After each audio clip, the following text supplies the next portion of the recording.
Good evening. तो कैसे हैं आप लोग? बढ़िया। चलिए हम यहाँ पे आपके लिए थर्मोडायनामिक्स का नेक्स्ट लेक्चर लेकर आए हैं और इस लेक्चर में मेनली हम कंसंट्रेट करने वाले हैं मेयर्स इक्वेशन के बारे में, मेयर्स रिलेशन के बारे में। ठीक है, मेयर्स रिलेशन है क्या क्या है? देखिए, ये जो रिलेशन आप अभी तक पढ़ते आ रहे हो C P minus C V equals to R, this relation is called Mayer's relation. This relation is called Mayer's relation. तो इसी को हमें प्रूफ करना है कि C P minus C V equals to R कैसे आया, कि हमें प्रूफ करना है। ठीक है, ये आपके 11th क्लास के लिए इंपॉर्टेंट है, आपके एग्जाम में डायरेक्टली पूछ लिए जाते हैं। तो देखिए यहाँ पे किस तरीके से इसे हम सॉल्व करेंगे, किस तरह से इसे हम प्रूफ करेंगे। आप इसे इस तरह से भी पूछा जा सकता है कि relation between C P and C V equals to C P and C P के बीच में जो रिलेशन है वो क्या है, और या फिर मेयर्स रिलेशन क्या है। तो दोनों बात एक ही है, आपको याद रखना है C P minus C V equals to R. ठीक है, अब देखिए इसे प्रूफ करने के लिए यहाँ पे दो टर्म है। एक जो टर्म है हमारा वो कांस्टेंट प्रेशर का है, कांस्टेंट प्रेशर, और दूसरा जो टर्म है वो कौन सा है, वो है कांस्टेंट वॉल्यूम। ठीक है, इसका मतलब ये हो गया कि इस डेरिवेशन को स्टार्ट करने से पहले हमें कुछ कांस्टेंट वॉल्यूम और कांस्टेंट प्रेशर पे आपका जो मोलर स्पेसिफिक हीट कैपेसिटी है उसकी बात करनी पड़ेगी। बिल्कुल सही समझे आप, मोलर स्पेसिफिक हीट कैपेसिटी की हम बात करेंगे कांस्टेंट प्रेशर पे और कांस्टेंट वॉल्यूम पे। बिल्कुल सही है। तो देखिए किस तरीके से आपने कहा, मान लीजिए फर्स्ट केस की हम बात करते हैं, एट कांस्टेंट वॉल्यूम की बात कर लेते हैं। ठीक है, एट कांस्टेंट वॉल्यूम की बात कर लेते हैं। आपने एक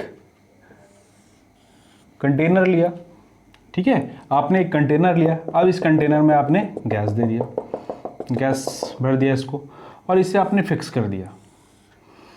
फिक्स करेंगे तभी तो कांस्टेंट वॉल्यूम की बात होगी।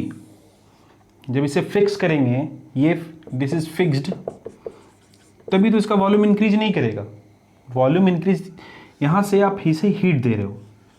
ठीक है, यहां से हम इसे हीट दे रहे हैं, एक स्टोव लगा दिया हमने, इसको हीट देना स्टार्ट किया। अब अगर ये मूवेबल होता तो ये मूव कर जाता, लेकिन इसको हमने फिक्स कर दिया, यानी ये कांस्टेंट वॉल्यूम की बात हो रही है। आपने कहा ठीक है। अब यहां पे हमने 1 मोल ऑफ अ गैस ले लिया। ठीक है, 1 मोल ऑफ आइडियल गैस, हमने कहा कि 1 मोल हमने ले रखा है, 1 मोल की बात करते हैं। तो जो हमारा सी बी है एट कांस्टेंट वॉल्यूम की बात हम जो कर रहे हैं, यानी कि सी बी की बात अब कर रहे हो, C B at constant volume, इस तरह से इसे डिनोट करते हैं ना।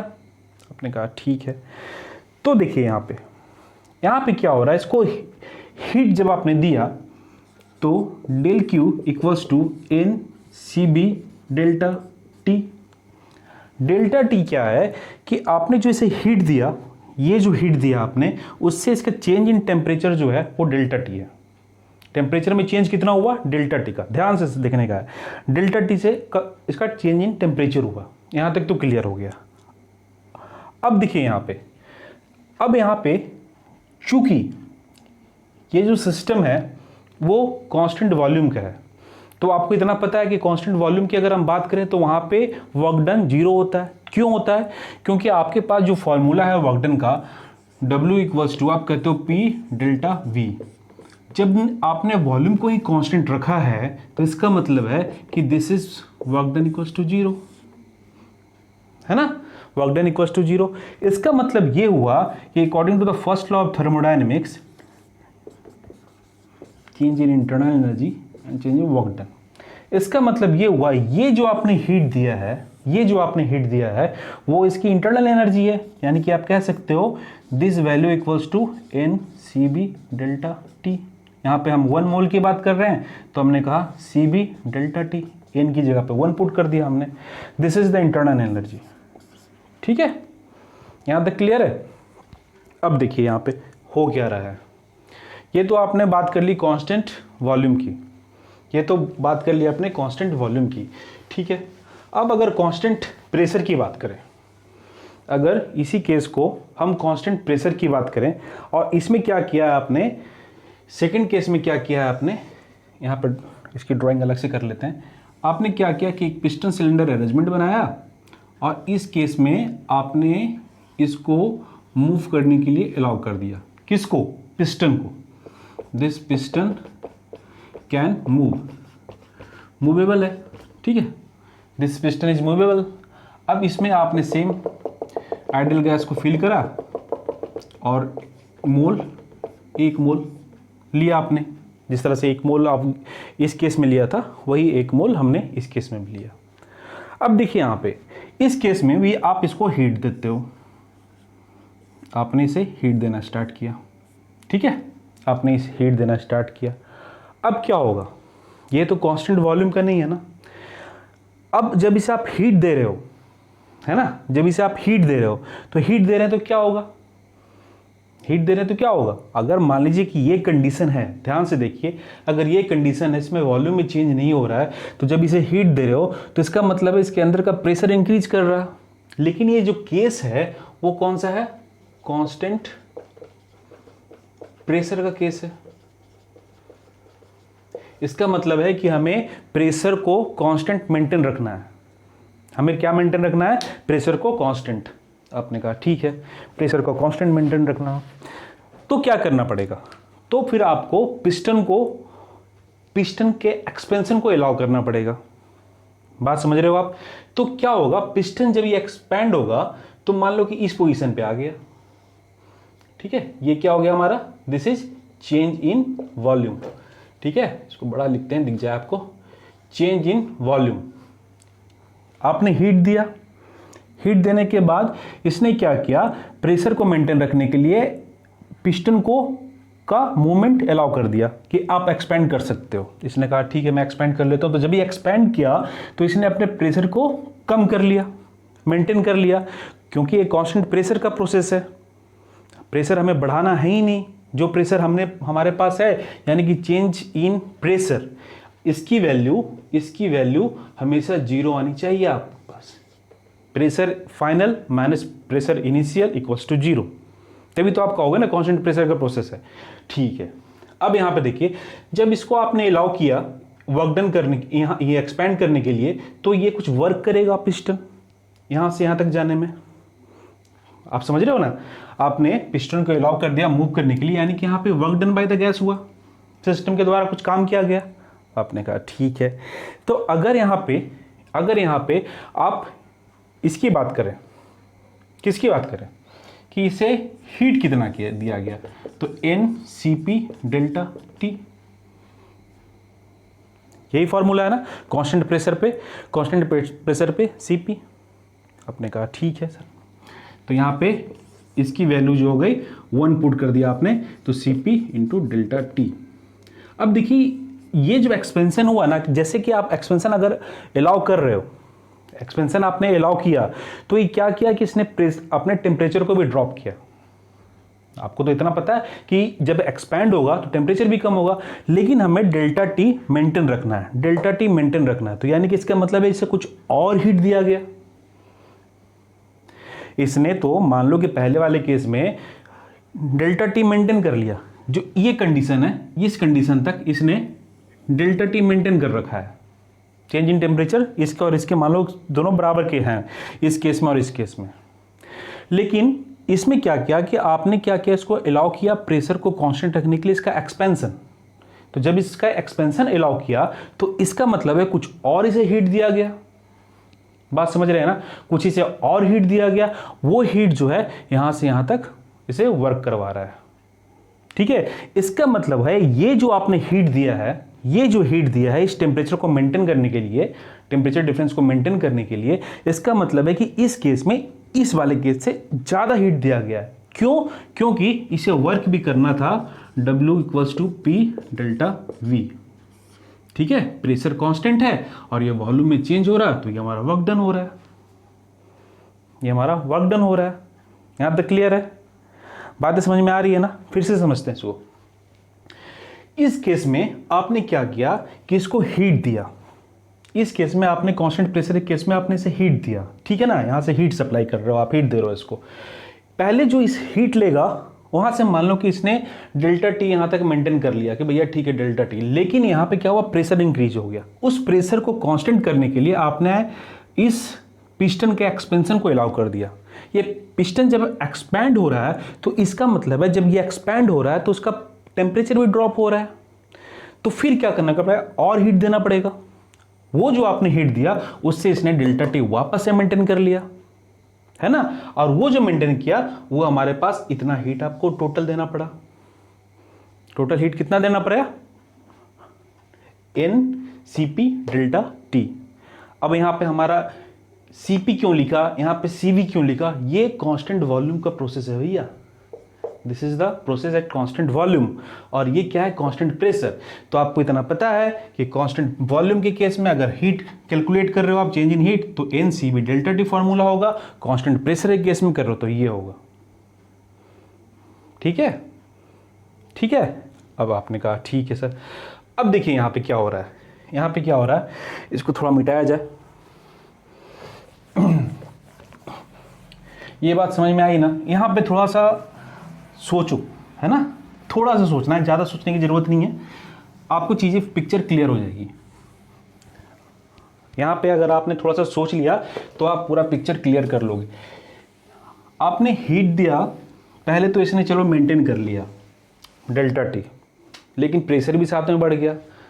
उस प्रेशर को कांस्टेंट रखने के लिए इसने एक्सपेंड किया, जब ये एक्सपेंशन हुआ तो टेम्परेचर ड्रॉप भी हुआ। अब उस टेम्परेचर को मेंटेन करने के लिए और हीट दिया गया, बात आगे समझ में, और हीट दिया गया, और वो जो हीट है ना उससे इतना वर्क डन हुआ आपका। इसका मतलब क्या हुआ, इसका मतलब ये हुआ कि आपने ये जो हीट दे रखी है ना, ये जो हीट दे रखी है Cp डेल्टा टी, ठीक है, Cp डेल्टा टी, ये किसके बराबर हो गया, पहला केस तो ये हुआ कि ये इस वॉल्यूम तक, ठीक है, तो यानी कि Cv डेल्टा टी की बात कर रहे हैं हम। दूसरा केस क्या हुआ कि इस वॉल्यूम तक इसने कांस्टेंट रखा, अब इसमें वर्क डन हुआ हमारा, तो वर्क डन कितना हुआ, P डेल्टा V, ठीक है, P डेल्टा V, ये हमारा वर्क डन हुआ। ये बात समझ में आई। ये जो आपने हीट दिया ना, ये जो आपने हीट कैलकुलेट कर रखा है यहां पे, ये हीट के दो भाग हैं। एक तो क्या हुआ कि इसने कांस्टेंट वॉल्यूम तक जितना इसकी कांस्टेंट वॉल्यूम है वहां तक इसने यहां पे यूज किया, ठीक है, जो कि अपने फर्स्ट इक्वेशन आपने देखा था। सेकंड केस में क्या हुआ कि जो आपने हीट दिया उससे इसने इतना वर्क कर लिया, कितना वर्क कर लिया, PdV। आपने कहा ठीक है, यानी कि इसका मतलब हो गया कि ये equals to Cv delta T plus P delta V, Cv delta T plus P delta V। This is the work done, this is what, जो हीट सप्लाई आपने किया कांस्टेंट वॉल्यूम को मेंटेन करने के लिए वो, और ये क्या है, Cv, यानी कि टोटल हीट ये है, टोटल हीट ये है, उसमें ये केस हुआ, उसके बाद प्रेशर को कांस्टेंट करने के लिए ये केस हुआ, ठीक है। आपने कहा ठीक है। अब देखिए यहां पे हमारे पास जो गैस लॉ है उसके हिसाब से हमारे पास इक्वेशन जो है PV इक्वल्स टू nRT, लेकिन यहां पे हम बात कर रहे हैं 1 मोल की, n इक्वल्स टू 1 मोल, तो यानी कि इक्वेशन जो हो गया PBRT हो गया। जब इसे आप डिफरेंशिएट कर रहे हो तो एक बार ये P डेल्टा V होगा, दूसरी बार क्या होगा, वॉल्यूम कांस्टेंट, प्रेशर का डिफरेंशिएट करेंगे, यहां पे R कांस्टेंट है तो डेल्टा टी। आपने कहा ठीक है, आपने कहा ठीक है, but this is the case of constant pressure, but this is the case of constant pressure. तो जब कांस्टेंट प्रेशर है, कांस्टेंट प्रेशर की हम बात करेंगे तो इसका मतलब है delta T equals to delta P equals to 0 होना चाहिए। तो हमारे पास जो इक्वेशन हो गया P dV equals to R dt, ठीक है। इस वैल्यू को यहां पुट कर देंगे, इस वैल्यू को यहां पुट कर देंगे, ठीक है। ये समझ गया ना, ये डिफरेंशिएट किया आपने, यहां पे आपने डिफरेंशिएट किया बोथ साइड, तो डिफ्रेंशिएट किया तो एक बार प्रेशर कांस्टेंट वॉल्यूम का डिफ्रेंशिएशन किया, दूसरी बार वॉल्यूम को कांस्टेंट किया, प्रेशर का डिफ्रेंशिएशन किया। यहाँ तो आर कांस्टेंट है तो डेल्टा टी। ठीक है, आपके पास ये इक्वेशन आ गया। यहाँ पे ये टर्म जीरो क्यों हुआ, ये टर्म जीरो क्यों हुआ, क्योंकि हमारे कांस्टेंट प्रेशर की बात कर रहे हैं।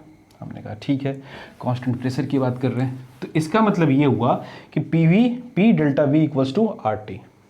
यहाँ पे ये वैल्यू पुट कर दीजिए आप, ये वैल्यू उठाकर यहाँ पुट कर दीजिए, तो हमारे पास जो इक्वेशन हो जाएगा C P delta T equals to C B delta T plus R delta T. This will cancel, तो C P minus C V equals to R. This is proved, this is proved. क्या proved हो गया? Mayer's relation. ठीक है, समझ गए? कुछ ज़्यादा कुछ था नहीं इसमें। अब इसके बाद देखिए, यहां तक प्रूफ करने के बाद ये चीज़ें हमने पहले भी डिस्कस कर ली है, लेकिन एक बार और मैं सोच रहा हूं यहां डिस्कस कर लें। ठीक है, ये तो आपने मेयर्स इक्वेशन कर लिया। हमारे पास इक्वेशन क्या आ गया? C P minus C V equals to R. ठीक है, अब फर्स्ट केस, अगर मोनो एटॉमिक गैस की बात कर लें हम लोग, तो वहां पे जो डिग्री ऑफ फ्रीडम है एफ इक्वल्स टू कितना होता है? 3 होता है। ठीक है, आपको पता है कि C V equals to F by two into R. F by two into R. F हमारा क्या है? This is degree of freedom. This is degree of freedom की बात कर रहे हैं। आपने कहा ठीक है, तो अगर ये दे रखा हो, किसी भी क्वेश्चन में सीवी दे रखा है और आपसे पूछा जाता है सीपी कैलकुलेट कीजिए, क्या करोगे आप? आपको ये फॉर्मूला याद रखना पड़ेगा। अगर ये दे रखा है मोनो एटॉमिक है तो यहाँ पे एफ की जगह पे 3 पुट करेंगे। आपने कहा ठीक है, तो देखिए इस वैल्यू को यहाँ पुट करते हैं पहले। C P minus F by two R equals to R, तो हमारा सी पी इक्वल्स टू क्या हो गया? ये इस तरफ जाएगा तो F by two R plus R. R को कॉमन लिया, F by two plus 1 into R, यानी कि C P equals to this. अब आपसे बोला जाता है, क्वेश्चन पूछा जाता है कि बताइए मोनो एटॉमिक गैस जो है, अगर उसके लिए सी वी की वैल्यू ये है, कुछ भी है एक्स वाई जेड, तो सी पी की वैल्यू क्या होगी? तो आपको पता चल गया, इस तरह से हम कैलकुलेट कर लेंगे। तो यहाँ पे अगर मोनो एटॉमिक गैस है, ठीक है, अगर मोनो एटॉमिक गैस है और उसमें केवल डिग्री ऑफ फ्रीडम दे रखा है, इसमें 2 तरीके से पूछे जा सकते हैं ना। एक तो हो सकता है कि वो डायरेक्ट सीवी की वैल्यू दे दे, क्या 4 सीवी की वैल्यू है, बताइए सीपी की वैल्यू कितनी है? 4R दे रखा है और बताइए सीपी की वैल्यू कितनी है? आपका वो ठीक, यहाँ से सॉल्व कर लेंगे। एक केस ऐसा हो सकता है कि आपको डिग्री ऑफ फ्रीडम दे रखा हो, आपको दे रखा हो कि मोनोएटॉमिक है गैस है, आपको दे रखा हो डायटॉमिक है, आपको दे रखा हो पॉलीएटॉमिक है, तो क्या करेंगे? तो इस फॉर्मूले का यूज करेंगे। ठीक है, इस फॉर्मूले का यूज करेंगे। तो यहाँ पे जब आप 3 पुट करोगे ना, 3 पुट करोगे, देखिए यहाँ पे जब आप 3 पुट करोगे, यहाँ पे लिखते हैं अपन सी बी और यहाँ लिखते हैं सी पी। ठीक है, यहां पे हमने लिया, हमने कहा मोनो एटॉमिक की बात कर लेते हैं। ठीक है, मोनो एटॉमिक की बात कर लेते हैं। तो सी बी की इक्वल्स टू ये है, तो C B equals to F by two R. इसका मतलब 3 पुट करोगे आप तो 3 by two R, C B की value 3 by two R. C P की वैल्यू कितनी होगी? अगर यहाँ पे आपने 3 पुट किया तो, आपने 3 पुट किया तो, ठीक है, तो यहाँ 3 by two plus 1 into R, ये इधर मल्टीप्लाई होगा तो ये हो जाएगा 5 बाई टू आर। ठीक है, तो यहाँ हो गया हमारा 5 by two R. This is for the monoatomic. अगर डायटॉमिक है तो, अगर डायटॉमिक है तो डायटॉमिक है तो आप जानते हो कि फॉर द डायटॉमिक जो F की वैल्यू है वो 5 है। मोनोएटॉमिक के लिए F की वैल्यू 3, डायटॉमिक के लिए और पॉलीएटॉमिक के लिए 6। ये याद रखना है आपको।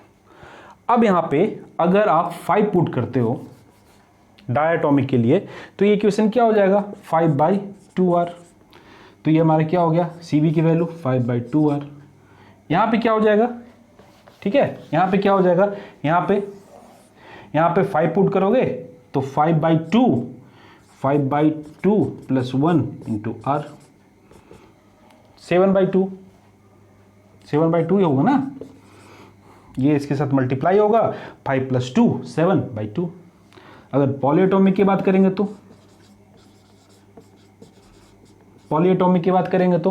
तो क्या होगा, पॉलीएटॉमिक के लिए 6 तो यहाँ क्या 6/2 यानी कि 3r। यहाँ पे बात करेंगे तो यहाँ अगर 6 पुट करेगा आप तो 6 ये हो गया 4r।